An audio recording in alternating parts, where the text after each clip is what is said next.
మిత్రులారా, సినిమాల మీద విపరీతమైన ఆసక్తి, అనురక్తి ఉన్నది కాబట్టే ఒక వీడియోని చూసిన తర్వాత మనం స్పందించకుండా ఉండలేకపోతున్నాం అన్నమాట. వాస్తవానికి మనం కృష్ణ గారి అభిమానులైనా సరే, ఏ హీరో సినిమా అయినా సరే బాగుంటే ఖచ్చితంగా బాగుంటుందని చెప్తాం. అలానే అదేమన్నా రికార్డులు బద్దలు కొడితే వాటి గురించి కూడా చెప్తాం. ఇప్పుడు ఒక యూట్యూబ్ గొట్టంలో చిరంజీవి గారి అభిమాని, నాకు తెలిసి ఆయన బాగా అభిమాని, నాకన్నా వయసులో కూడా పెద్ద. ఆయన పేరు చెప్దామా? ఎందుకు? పేరు చెప్తే ఏమవుతుందంటే మళ్ళీ మీకు పలానా వ్యక్తి కౌంటర్ ఇచ్చాడు కదా, ఇది ఇచ్చేసాడు కదా, ఇలా ఒక సైకిల్ లాగా అవుద్ది. అందుకని పేరు వద్దు. కానీ ఆయన ఏం చెప్తాడంటే, చిరంజీవి గారి సినిమాలకి మీకు ఒక తోటి హీరోలు అంటే ఎదురుగా ఇంకో హీరో సినిమా హిట్ అయినా కూడా, ఏంటి ఫ్లాప్ అయినా కూడా, ఫ్లాప్ అయిన సినిమా తాలూకు కలెక్షన్స్ ఎక్కువ ఉండేవి అనే ఒక అతిశయోక్తి. అలానే 80స్లో మీకు 5 షోస్ ఉండేవి. 5 షోస్లో ఒక షో ఇంకొక హీరో ఆడిచ్చేవాళ్ళు. కానీ ఒక్క చిరంజీవి గారి సినిమా మాత్రమే 5 షోలు ఆయనే ఆడే అని.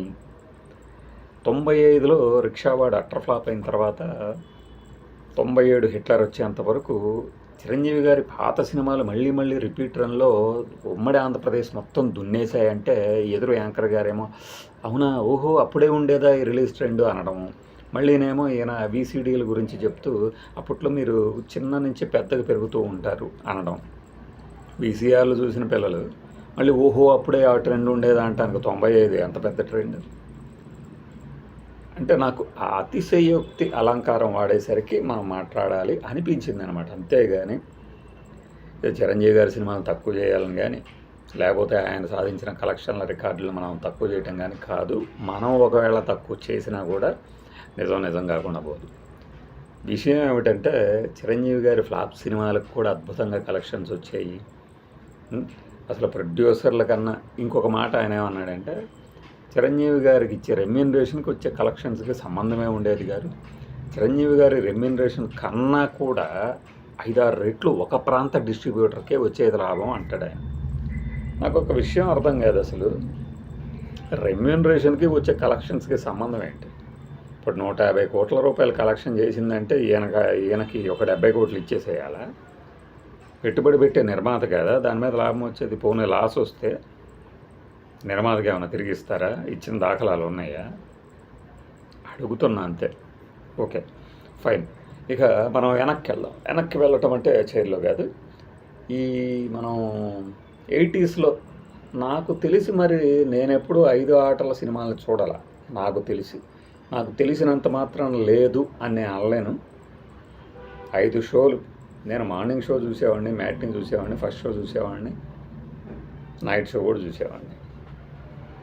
మరి ఈ 5 ఆటల షో అనేది ఎప్పుడుందో నాకు తెలవాల. బహుశా ఆయన ఏదో చిరంజీవి గారి సినిమాలుగా 5 ఆటలు వేసేవాళ్ళు అనబోయి అట్లా అన్నారేమో అనుకుంటున్నాను. అట్లానే ఫర్ యువర్ కైండ్ ఇన్ఫర్మేషన్, మొగరాజు కూడా కాకినాడలో 100 డేస్ ఆడింది అంటారు. అలానే అంటే దానికి వాళ్ళు పెట్టిన టైటిల్ ఏంటంటే, ఫ్లాప్ సినిమా కూడా 175 డేస్ ఫుల్ హౌస్ఫుల్ అయింది అంటాడు ఆ తమ్మునైలు. అసలు నిజంగా 175 డేస్ హౌస్ఫుల్ అయితే, కలెక్షన్లో వస్తే దాని ఫ్లాప్ అని ఎందుకు అంటారు? అది ఏదో హిట్ సినిమా గురించి చెప్పాడులేండి. తూర్పుగోదావరి జిల్లాలో చిరంజీవి గారి సినిమాలు విపరీతంగా ఆడేవి. అసలు 80స్లో అయితే హిట్ ఫ్లాప్తో సంబంధం లేదు, 100 డేస్ ఆడేసేయి అని చెప్తాడు. ఇవే అతిశయోక్తి అలంకారాలు అంటారు. 80స్లో ఆయన ఎన్ని సినిమాలు ఆడినాయి, ఎన్ని సినిమాలు రిలీజ్ అయినాయి. నేను ఆయన విద్వత్తును కూడా తప్పుపట్టట్లా. చాలా చక్కని తెలుగు, స్పష్టమైన మాట, వాచకంగానే అద్భుతంగా ఉన్నాయి. బట్ ఆ అతిశయోక్తి గురించి రెస్పాన్సివ్నెస్ కదా మనది, రియాక్టివ్నెస్. స్టాప్ రియాక్టింగ్ అని ఇలా పెట్టడం ఈజీనే ఎవరైనా, కానీ తెలిసినప్పుడు మాట్లాడకుండా ఉండలేము. మన దండమూడి రాజేంద్ర ప్రసాద్ గారేమో ఈ రాత్రిపూట అడిగితే ఆయన నిద్రపోతున్నట్టున్నాడు, స్పందించలేదు. ఇంకా ఏమండి మీ చిన్నప్పుడు ఏమన్నా 80స్లో ఉన్నాయా అట్లా 5 ఆటలు అని?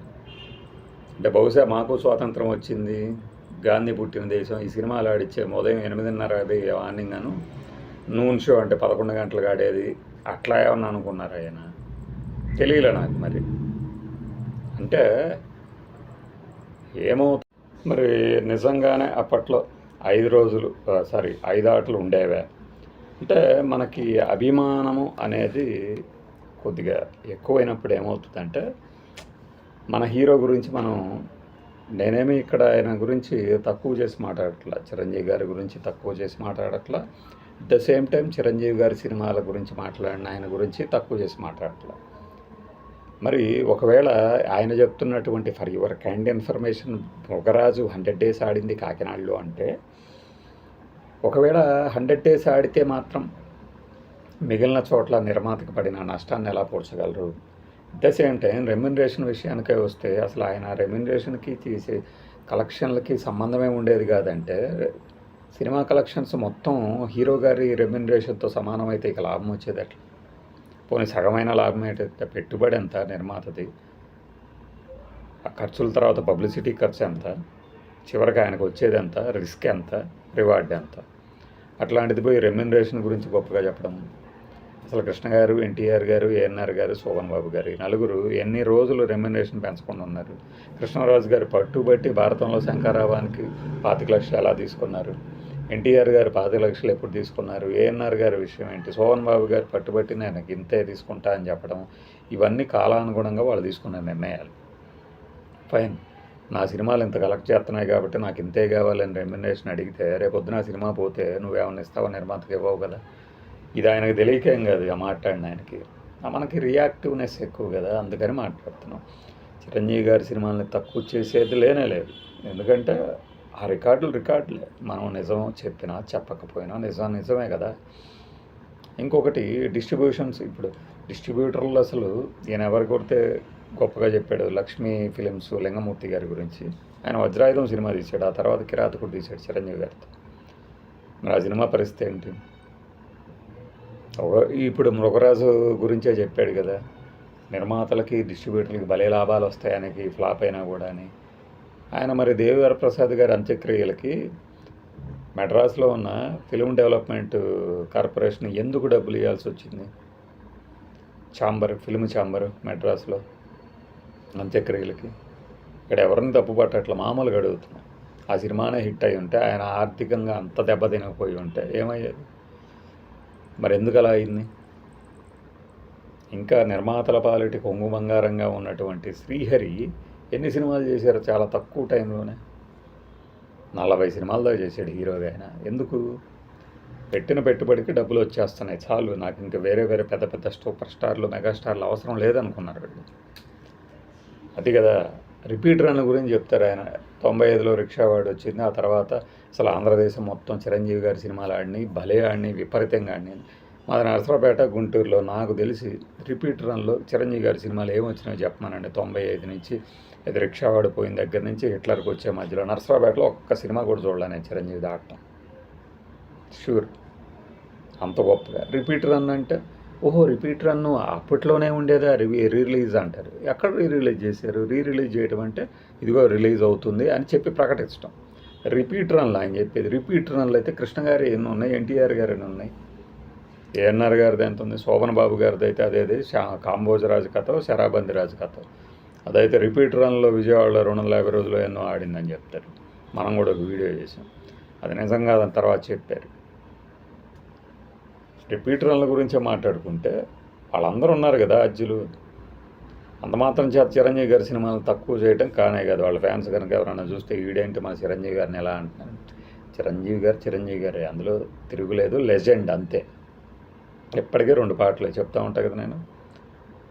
అంటే ఈ అభిమానము ఏంటంటే ఎవరికి ఏమీ తెలియదులే, ఏం మాట్లాడరేమోలే అనుకుంటారేమో అనిపిస్తుంది. ఆయన వర్చస్సు కానీ ఆయన మాట తీరు కానీ చాలా గొప్పగా ఉంది మాట్లాడిన ఆయనది, సందేహమే